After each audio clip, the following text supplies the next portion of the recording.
question. So I think the next thing we do in the next stage is really outlining what those steps are. And the first step is around a very targeted survey, and it's 24 questions. There's those 4 hidden factors I mentioned around trust, communication, readiness, and purpose. So there's 6 questions in those 4 key areas that are very family specific, and that gives us some data. And it's, as I say, it's getting some data around these qualitative factors, which is really helpful. Then we do some interviews. We interview each family member and each stakeholder that can get involved with this process. And we dig down into more of those issues and get some really rich information.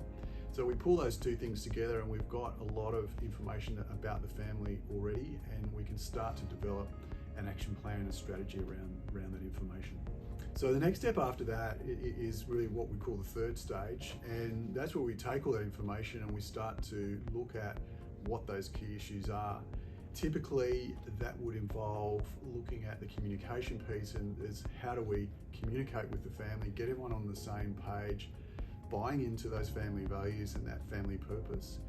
And I mentioned documents and templates earlier on.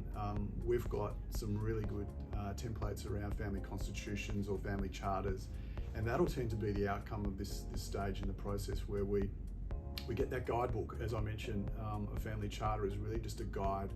It's designed and built by the family, but we facilitate that and we draft it. So that's an outcome around the charter. And I think what tends to happen in the next stage after that is we'll go and look at whether or not a family council, which is really just a fancy term for a structured, agenda-driven family meeting, whether or not a family council is a good structure and process for that family, and that's something that we'll build and facilitate. The education then can start to, and the readiness around next generation or employment policies and practices for families that have children coming into their business, or even just career development and general education for other family members who've chosen not to come into the business. That's where the family council really comes into action, is a very practical tool for families to use in these scenarios.